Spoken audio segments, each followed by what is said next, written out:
This is St. Louis on the Air from St. Louis Public Radio. I'm Elaine Cha.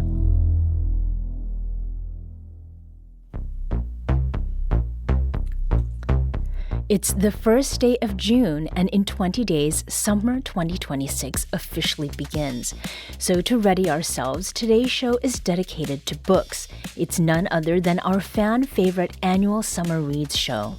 If you're new to this tradition, it involves talking with professional bookworms who walk and talk among the stacks of local libraries. And this time around, we have Lauren Brickey, Manager of Collection Development at St. Louis Public Library. Lauren, it's great to see you again. It's great to see you too. We also have Heather Neill, Collection Development Librarian at St. Louis County Library. Heather, it's great to meet you. Yeah, thanks for having me. And welcome to you both. Now, the other part of this Summer Reads show is something that I love, and it's the incorporation of notes from listeners. Jess is reading Theo of Golden by Alan Levi. Jess says, it may be the best book I've ever read. And Taryn on Facebook put in a vote for Dungeon Crawler Carl with a shrugging emoji.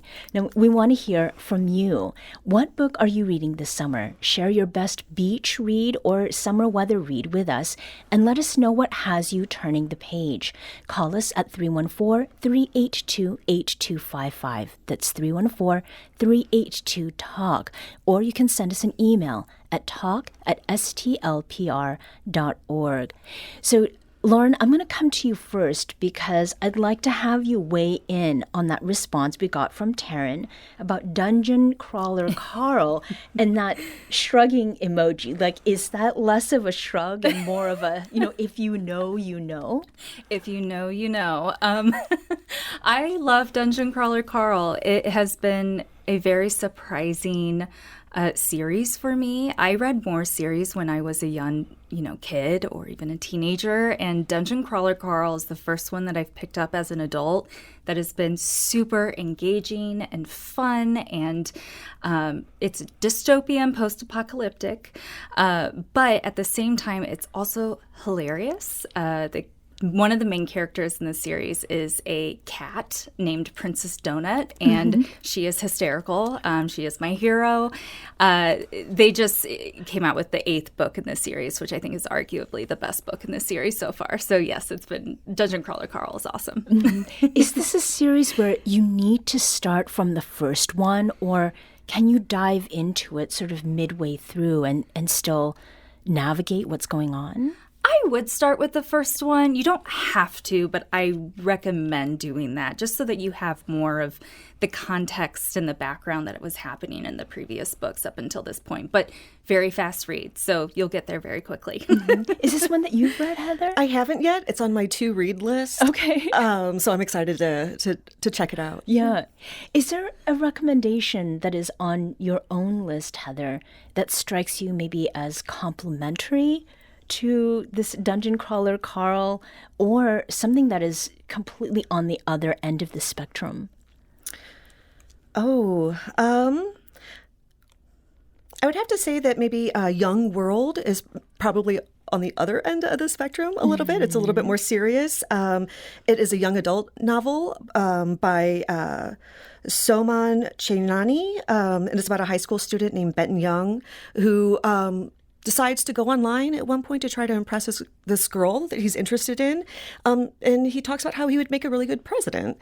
And much to his surprise, he gets written in, and he's only 17. So he's like, oh my gosh, how is this going to work? And that's what a lot of the adults around are wondering as well. But so then it really sparks this movement amongst the youth, and young people all over the world start getting elected. So then they all meet up together and someone gets murdered and he is the prime suspect.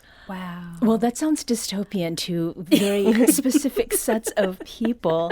And again, this is by Soman Chainani, who is known for the School for Good and Evil. And he's actually a local author. Yes, he is. Yeah. So that book, again, can you remind us the title? Yeah, it's Young World. It's Young World. Now, one of the things that I want to do before we dive into some more recommendations is to get some sense of your lists.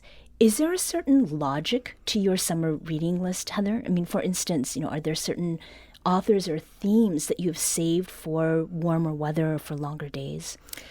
I was trying to think more of what would read quickly. In the summer, I like to read, more cozy. So there's some cozy fantasy, cozy murder. And then, with the nonfiction books, I was looking for maybe like something a little bit more comedic for the most part. That was kind of what I was thinking about when making my list. How about you, Lauren? Yeah, summer reads to me are very readable books. You pick them up, you can't put them down. The story is easy to follow. It's exhilarating, sometimes even thrilling. It doesn't necessarily have to be a think piece, but, some of the books do have you thinking in different ways that you maybe didn't before. But at the same time, it's accessible too, and just enjoyable. I just want to, lay out on the beach in the sun and not think too hard. Yes, So, exactly. have a good time. Well, we asked callers to share their thoughts, and we have Mike, who is calling from Illinois. Mike, welcome to the show. Good morning, yes. Or good afternoon. Yes, go ahead. Yes. My recommendation is it's nonfiction by Annie Jacobson. It's called Biological War, a Scenario. It's not due out until, I think, about the middle of July.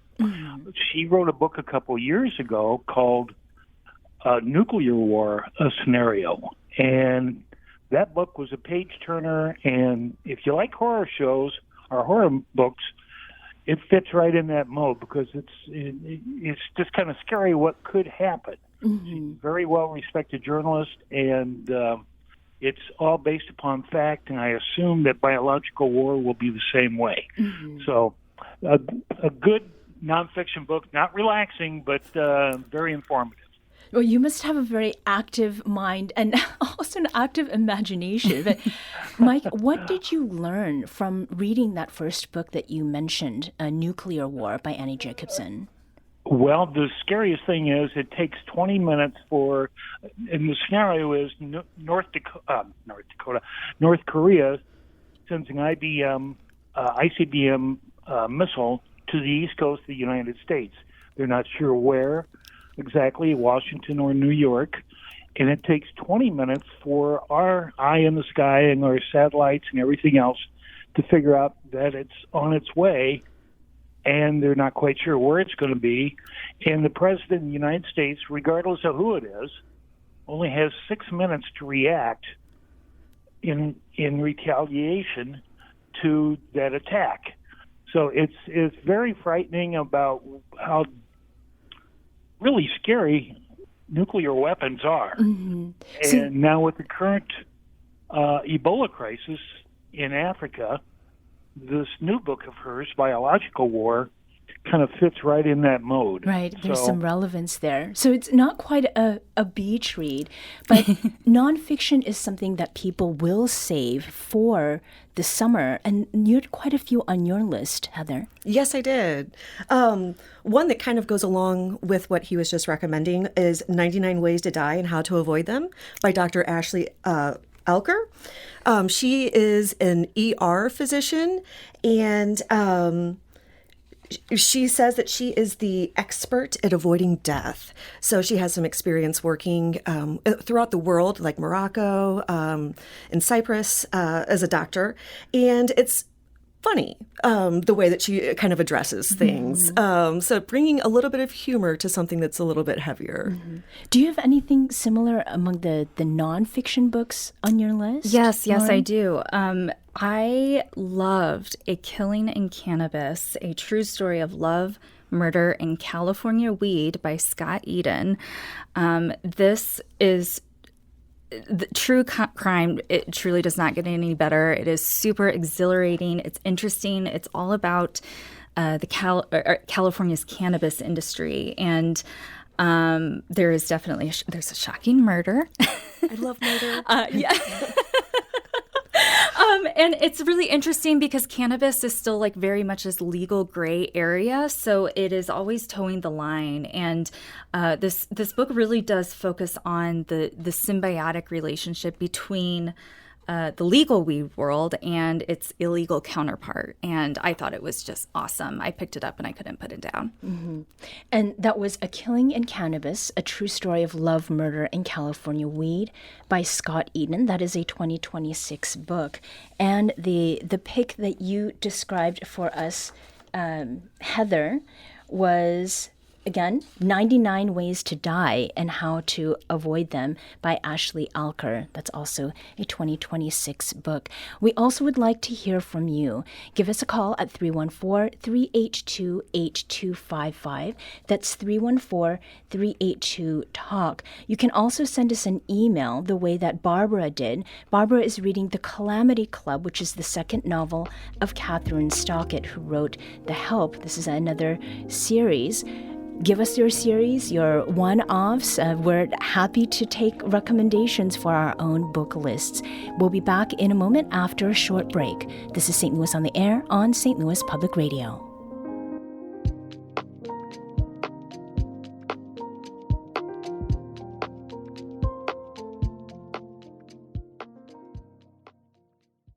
Support comes from Gemma, architects, planners, and designers seeking to bring joy to their clients and communities.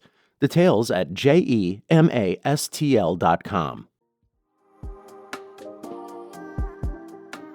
Today, we've dedicated our hour to an annual Summer Reads conversation, a show that's become a favorite among listeners and in-house here at STLPR.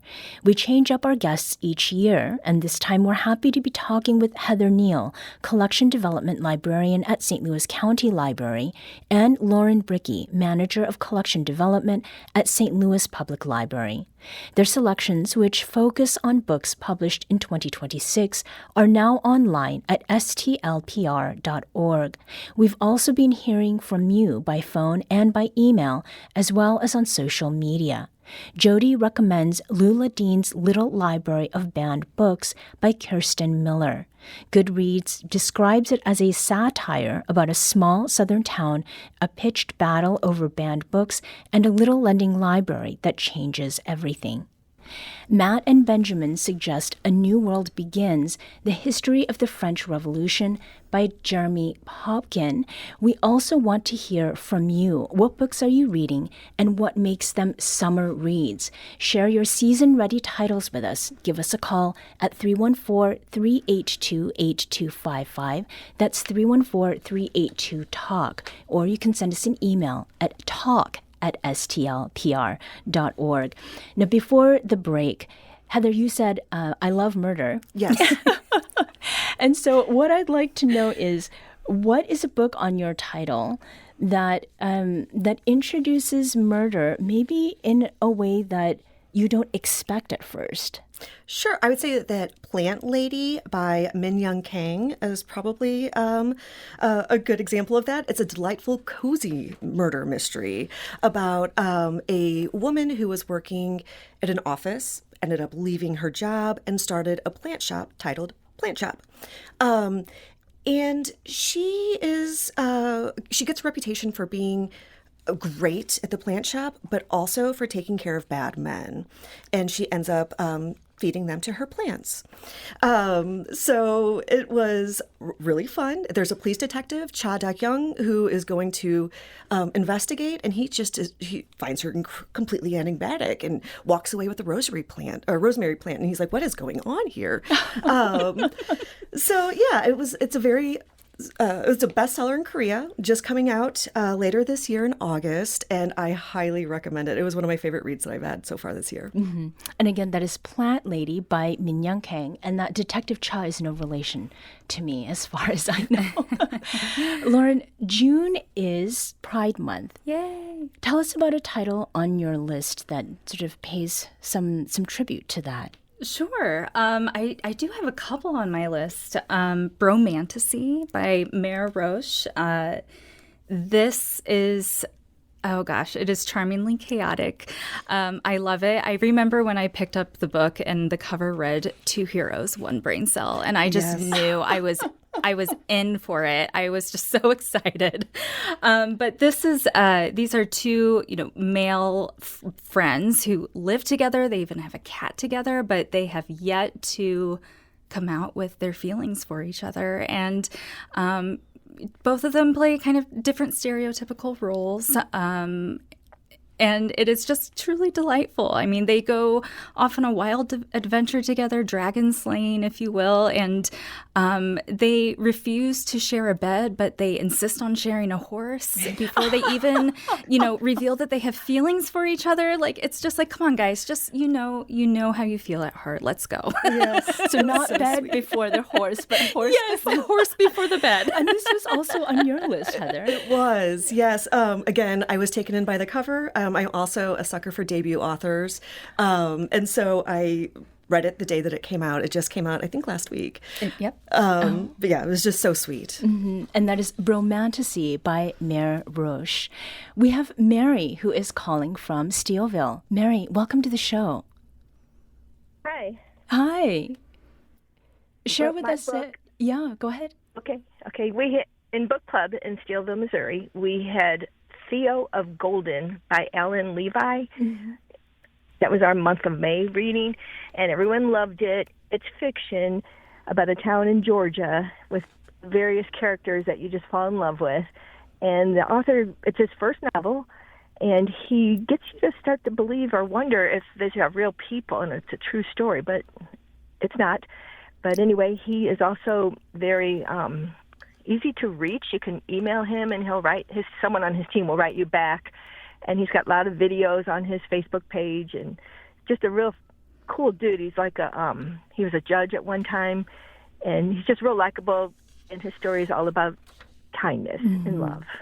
Mary, thank you so much. And that was Theo of Golden by Alan Levi. And that was in the beginning of the show. We mentioned that Jess had said this is the best book that they'd read. And this is another debut author.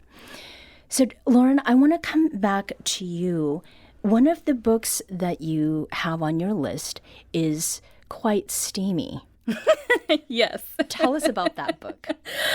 Get Over It, April Evans by Ashley Herring Blake. This is an enemies to lovers, storyline. It's about two women who are, I understand why they are enemies. Their ex-lover was the person who brought them together. And it is, you know what you're getting into with this book. It is very predictable, but at the same time, there's some great spice. So if you want some spice, this is the book for you this summer. I promise. And that's Get Over It, April Evans by Ashley Herring Blake. So romance novels are very popular at any time of the year. Have you seen any interesting changes in the way romance is presented at all, Heather or Lauren? Sports romance is very big. Oh, yes. Speaking of heated. Yes. Heated rivalry. I've been noticing a lot of F1 themed sports romance as well. Mm-hmm. And does this come as a surprise, or was it just something waiting to happen? I think it was just waiting to happen. It's about time. Agreed. There are all kinds of different romance or subgenres of romance out there right now. I've been reading more recently dystopian romance, which has kind of always been around, but a lot more limelight lately. I even just read a slasher romance, which I never thought those two genres would come across together. So when you say dystopian, there's a lot of very bad things happening, and yet... Yes. There's a lot of very bad things happening, or it's about to get really bad, and then it gets bad. But then at the core of the story, there's a romance. Okay. Love conquers. We're talking about the best books published so far this year with Lauren Brickey of St. Louis Public Library and Heather Neill of St. Louis County Library. And we want to hear from you. What are the summer reads maybe that you've been saving or that you've started now that we're in the unofficial part of summer, post-Memorial Day? Give us a call at 314-382-8255. That's 314-382-TALK. You can also shoot an email our way.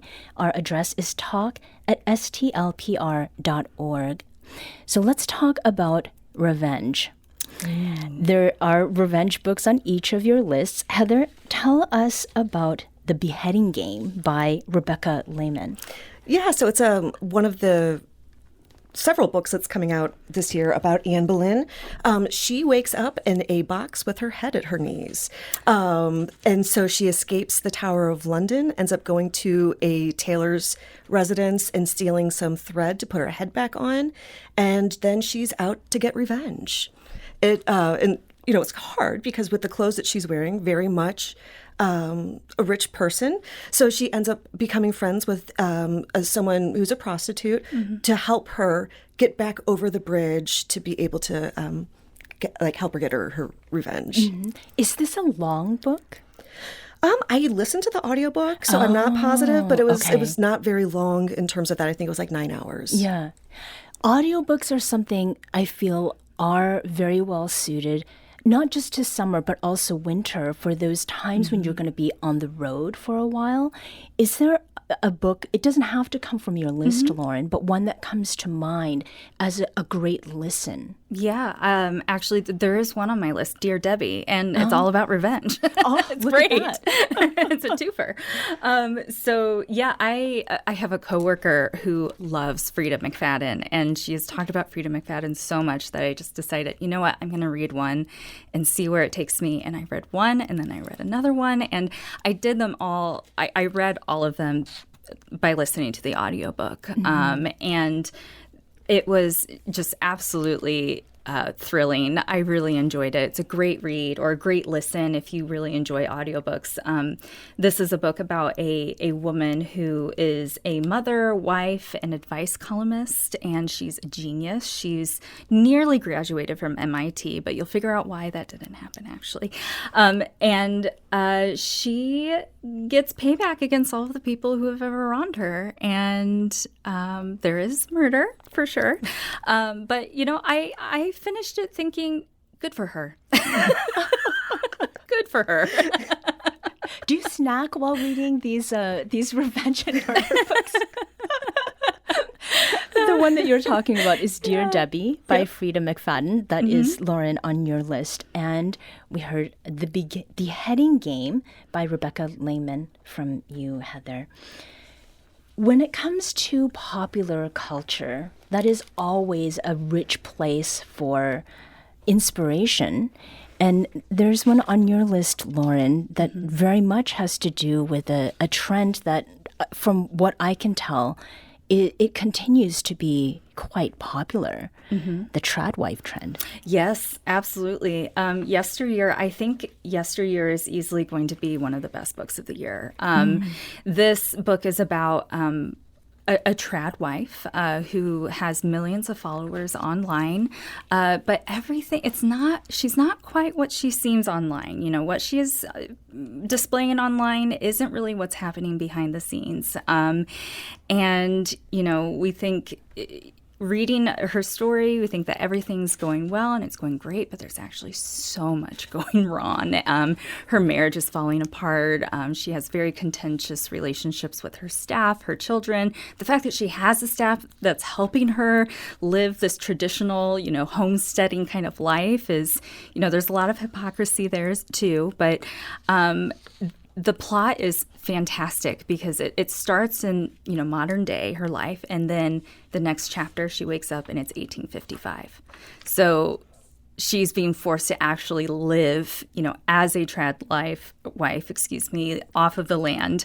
And her husband looks like her husband, but isn't really her husband. Her kids look like her kids, but aren't really her kids. Oh my gosh. There's the ending, you will never expect it. It has been truly a wonderful book to read. Mm-hmm. I can also see this being made into a film or a series of some kind. Yeah. It's already been optioned, I understand, by Anne Hathaway. Oh, wow. That actually, it makes it sound freakier. Exciting. And that is Yesteryear by Carol Claire Burke. Heather, one of the books that is on your list also has to do with taking us back in time. And this would be to 1926. Yes. Riley Sager has a new book called The Unknown, coming out in August. And it's about this actress Maren Keene, an aspiring actress, and she all of a sudden gets a call by a very popular director. And it's a very unconventional interview. He just asks her to tell him a scary story. And she does. And to her surprise, she ends up getting this role. And the movie is based on 5 women disappearing from an island in New Avalon in 1926. So all of them end up going to this island to live the way that they did in 1926, where these 5 women disappeared and all that was left of them was their 5 dresses hanging in a tree. And all of a sudden, things start happening that are reminiscent of that time. So you kind of wonder, is this a spirit that's coming back, or is someone trying to derail the movie? It was really great. Mm-hmm.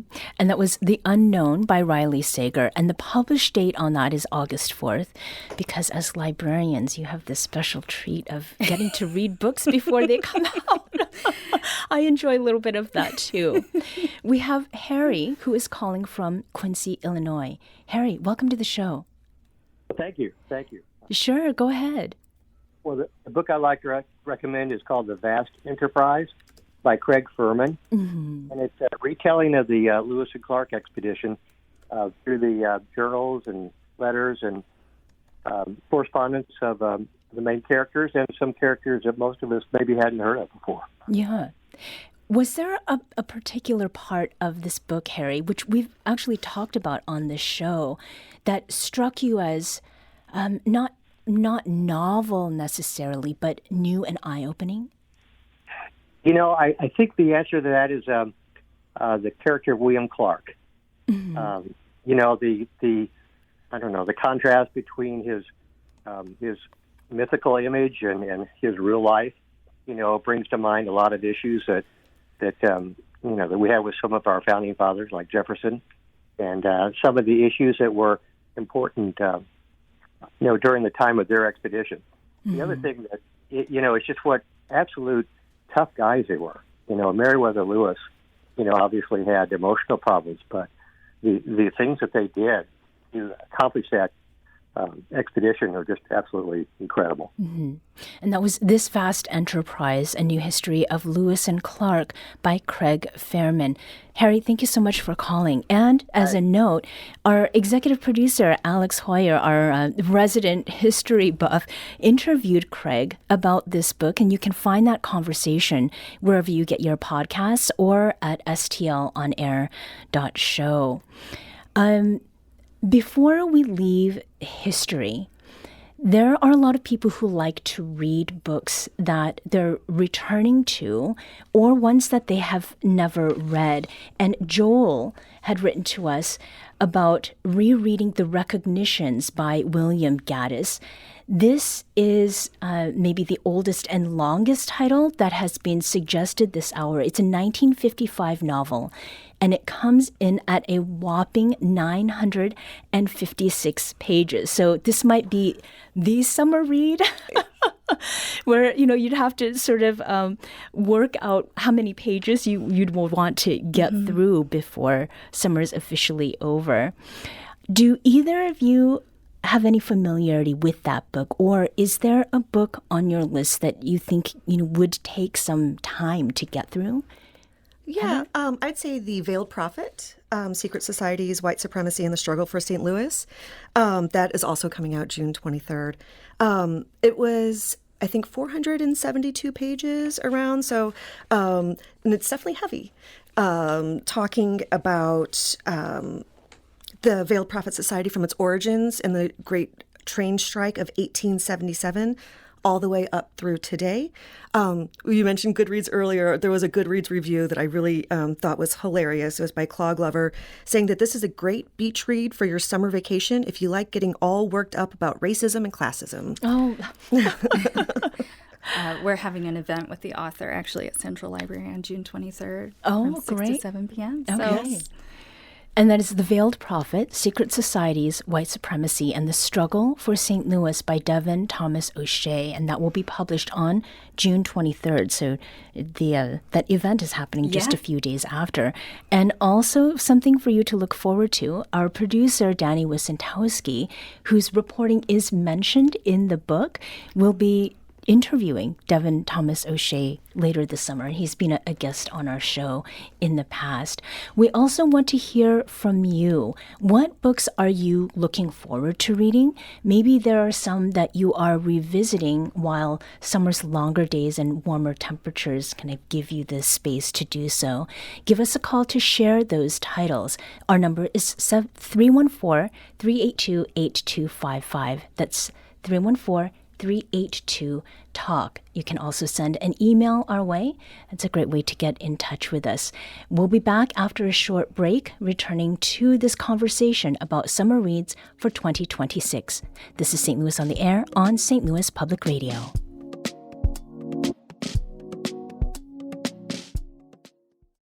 Hi, I'm Laura Hamden, and my colleague Jessica Rogan and I are your daily hosts of the Gateway newsletter. We meet with the editors in the STLPR newsroom every weekday to bring you the top local stories of the day in a quick and easy 6-minute read by 6 a.m. In an age of overwhelm, it's a refreshing, thoughtful take on the news day, if we do say so ourselves. Fine-tune your daily news habit with the Gateway newsletter. Subscribe at stlpr.org/gateway.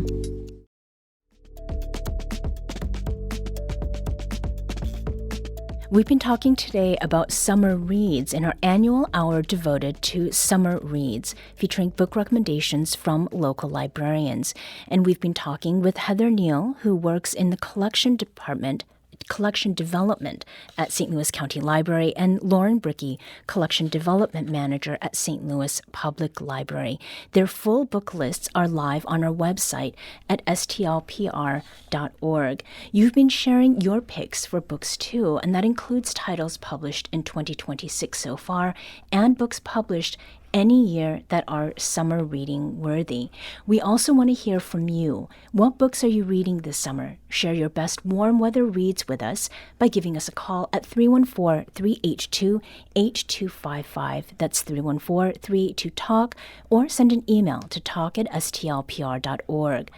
STLPR editor Brian Moline is planning to read Michael Connolly's newest book, Ironwood, during a short summer trip. He says it's the second book in a series set on Catalina Island, and I loved the first one, Catalina, going back to California. Not weed this time, but...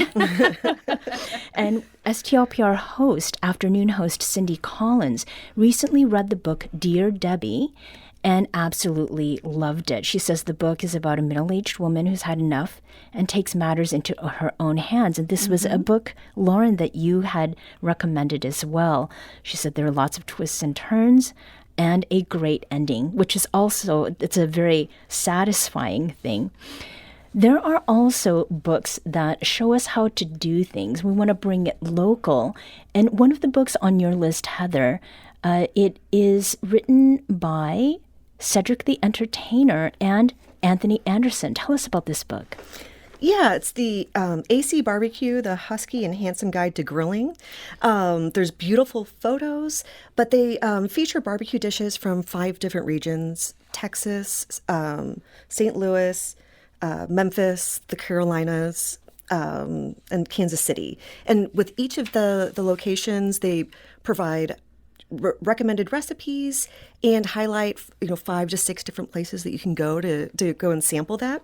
So it was really fun because I enjoyed already going to Pappy's and Kenrick's and Red's, but there's a couple of other recommendations there like C&K that I haven't been to yet. So as well as some recipes I'd like to try. I'm familiar with all of the St. Louis recipes that they have in there, like pork steaks and ribs, but I haven't made an apple slaw. So I am so excited to give that a go. Yeah, so that was AC Barbecue, the Husky and Handsome Guide to Grilling by Anthony Anderson and Cedric the Entertainer. And there's a food pick also local food pick from you, Lauren. Yes, it's Matt's St. Louis Food Story by Matt Sorrell. It was actually published in 2025, so this was one that I revisited this year because there's nothing like summertime in St. Louis on a patio with a cold beverage of choice. But what I love about Matt's book is that he highlights the local gems. Like, these are the local spots. Like, if you know, you know, if you live in the city. But I feel like this might be a controversial opinion or maybe some fighting words, but I do think St. Louis has the best food in the country. Agreed. Yes. Best food in the country, hands down. And Matt picks some awesome places in this book. So yeah, it was wonderful to see. And I got to talk with Matt about this book. And that's Matt Sorrell, Matt's St. Louis Food Story. Getting spacey. You do that with your book list recommendations, right, Heather? Oh, yes. Take Me to Your Leader by Neill deGrasse Tyson. He goes through pop culture and talks about how aliens are represented, and of course bring science to it. Is that actually possible? Would the physics allow the space, the traditional spaceship that we see the alien in, to be able to fly up and down and sideways that way? And the answer is no. But he says that the need to have an answer to a question is more important than having the answer that is verifiably true. So that's where, our imagination comes into play. Yeah. Who led you to this book? Well, the Artemis 2 mission, space has become kind of popular. And so, and I've always been a fan of his. So I thought that this would be a fun one to highlight for everyone. And that is Take Me to Your Leader, Perspectives on Your First Alien Encounter by Neill deGrasse Tyson. First suggests that there could be many more that follow. Lauren, you included a book on your list that you had described as helping you out of a reading slump. Yes, I did. And bear with me. Okay, so I chose For Human Use by Sarah G. Pierce. It is a debut novel, and it came across my radar because a friend of mine recommended it. And she said, Lauren, I think that you might like this. And then I read it, and I thought, I wonder why she thought that I would like this book. No, but I loved it. And it was just very unexpected. So it got me out of reading slump. And the book is... It's essentially a story about Tinder for dead bodies. But it is absolutely fascinating and eye-opening. I picked it up and I couldn't put it back down. The main character, Tom, he's a venture capitalist, and he is presented with this idea about basically like commodifying dead bodies. And they think that there's like a market for it. So you can rent a dead body to just have in your house as like a presence in your house, right? But I think like at the core of it, the book is actually about human connection, and it's about how humans anthropomorphize, in this case, a dead body because they are trying to connect with each other. It is a romance at its core too, so I know all of this is very shocking as I'm talking about this book. But after finishing this book, I asked myself, wait, did I just read a satire about AI? Like, it was that interesting, So, yeah, it's a roller coaster. I mean, go for it. But is this what you've heard of? No, I haven't, but I was... whenever you first started talking about it, just thinking of Macaulay Culkin in Home Alone. Yeah. Oh my gosh. That would be a good use. Like, what if? Our producer, Emily Woodbury, says it sounds like a Black Mirror episode. Yes. And so Tinder for dead bodies, maybe, I don't know if I should have you answer that question or just leave it open to curiosity. Leave it open to curiosity. Okay. There's so many ways it could go, and all of that is covered. Okay. And it is covered in the book For Human Use by Sarah G. Pierce. One of the things I think that is interesting about where we live and the animals that come out, the human animals that come out during the summer, there are also other critters Pests and Other Friends is a book that is on your list, Heather. Yes. I love this book. I have 7-year-old twins, and we read it together because it's beautifully illustrated. But one of the things that they talk about is that our limited interaction with animals often manifests in conflict. So that alters our understanding of the animals. And gives us misinformation, and that's where superstition begins. But, for the most part, they're as scared of us as we are of them, and they actually provide crucial health for our ecosystem. The prairie dog is one of the examples that is in the book. I'm a huge fan of prairie dogs as well. They're so cute. They are, yes.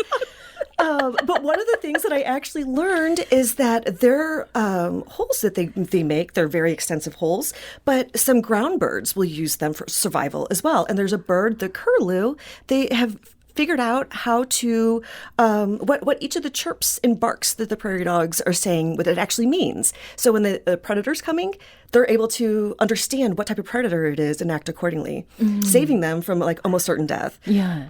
So, you learn a lot of fun little informational bits about the pests. How has this book and its contents come up in conversation with your twins?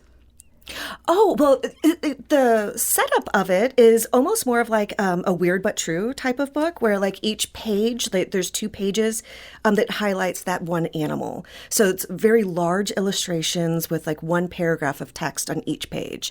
So it's good for them to be able to practice reading, but then also provides enough interesting tidbits that me as an adult find it just as interesting. Mm-hmm. And has it changed the way they interact with the outdoors? We've always been animal lovers in my house. Mm-hmm. So no, it would just kind of reinforces that love of animals that we already have. Mm-hmm.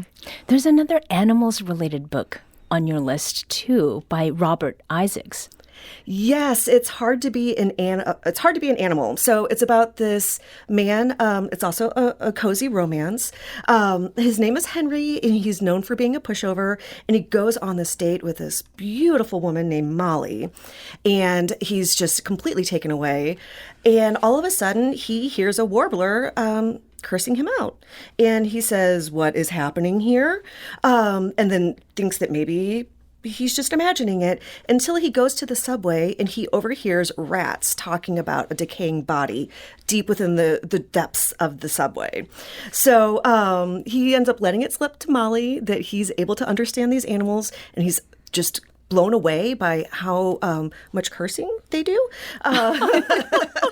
And Molly gets all excited, and they decide that they are going to find that corpse and bring it to the attention of the police. But the problem is Henry loses his phone whenever they do find the corpse, and the killers pick it up. Oh, no. Yeah. It sounds awesome. I always wanted to be Eliza Thornberry when I grew up. I want to understand animals. Animal-related books are It's Hard to Be an Animal by Robert Isaacs and Pests and Other Friends, Discover the True Nature of the Most Maligned Animals by Halsey Berryman. So we have some fiction and nonfiction. Fiction is something that I definitely look to when I think about summer reading, and a little bit of comedy with a slice of life, perhaps, and that is in Phoebe Berman's Gonna Lose It by Brooke Averick, right, yes, Lauren? Yes, absolutely. I love this book also because Phoebe is such a relatable character, and she is nostalgic for the early millennium rom-coms. And what's nice about this book too is that it's very much about mental health. She suffers from a lot of anxiety, and the anxiety really is about intimacy. She struggles getting close. And so, this story is about her adventure and finally losing it, before she turns 30. And she has many suitors along the way. I think the county is actually doing an event with her this weekend. Yes. So that could be something to look forward to. But it's really an angst-filled, feel-good, funny romance story with a very likable character. Mm-hmm. So. And again, that's Phoebe Berman's Gonna Lose It by Brooke Averick, and there's a coming up. I believe this weekend, yes. Yeah. And also Riley Sager is going to be coming to the county library in August. Oh, and that was the author of The Unknown. Yes. Okay. When people come to these book events, does it change their relationship with the story that they're reading? I think so. They learn a lot about who the author is and why they're writing. I've attended a Riley Sager event last time he came to St. Louis, and one thing I was surprised about is that he's a man, because he writes from the woman's point of view so amazingly. And so just being able to hear how he learns that perspective just makes him even more likable. Perspective is something that people have noted in the book James by Percival Everett, and in past book shows, this title has come up frequently. And Carla says that they're revisiting Huckleberry Finn because they want to be able to read James by Percival Everett, which is, again, a retelling of Huckleberry Finn from Jim's point of view. We also got a recommendation from Kim, who says Odd Job Annie by Beth Reiner is another cozy mystery that is light and full of humor, a perfect beach read. Are either of you familiar with that author or that title? I haven't. I have not, actually. This is the beauty, I think, of these book shows. Absolutely. Is that even for professional bookworms, there are so many out there. So much. Yeah. Which is why I thought it was pretty funny that we actually both had romantasy on our list. Yes. It's kind of rare that we have the same, similar titles. Yes. American Fantasy is another book that's on your list, Lauren. Yeah, Emma Straub. This book is just delightful. We have a newly divorced empty nester, middle-aged, who goes on a pleasure cruise at the encouragement of her own sister. So she just kind of gets out of her shell, has some fun, and it changes her life in very unexpected ways. She actually is at a concert, watching or listening to a boy band that she used to listen to during her childhood, and then has this big revelatory experience. And I think in many ways she learns to reconnect with herself and open up. It's also very atmospheric and funny too at times. It's all about that teenage fantasy that comes true whenever you're an adult. So I loved it. Is that one that you're familiar with? I'm familiar with it. I haven't read it yet, but it is on my list, and I love that nostalgia feel that you're explaining. Yes, it sounds absolutely. Fantastic. Boy band nostalgia feel. Yes, for sure. That's American Fantasy by Emma Straub. When I was reading the description of this, it kind of made me think about Peggy Sue Got Married. I don't know how many people are familiar with that film, but kind of going back in time and, kind of thinking through what ifs, but also sometimes making the same choices, which, summer and daydreaming and that sort of thing, I think all kind of fit together. How long are the lists that you have? And are you done with your summer reading lists, respectively? Are you done with yours, Heather? There's always more books to read. So I don't know if I'll ever really be done. I think I've read over 200 books so far this year, but I still lots of time left to go. Mm-hmm. And Aprons Away, let's hear about this one before we finish today's show. Oh, yeah, absolutely, especially as we celebrate the centennial of Route 66 this summer. This is a wonderful book, especially because I think it's the first that I've seen that pays tribute to the women along, Route 66, those who were in visible roles and could be seen, but also the people that were, or the women behind the scenes that were really shaping the culture, the roadside environment of Route 66. Cheryl Jett, she covers, I think, more than 80 women in her book, and they range anywhere from architects to artists to journalists to public officials. Truly just wonderful. Mm-hmm. Yeah. And Aprons Away, Women's Work on Route 66 by Cheryl Jett that's a book that we're also hoping to talk about on this show. Lauren Brickey is Manager of Collection Development at St. Louis Public Library, and Heather Neill is Collection Development Librarian at St. Louis County Library. Heather and Lauren, thank you so much for joining us today, and happy almost summer. Yeah, Thank you so much. and happy Pride. Yes. Be sure to check out all the books on Lauren and Heather's summer reading lists. They're on our website. That's stlonair.show.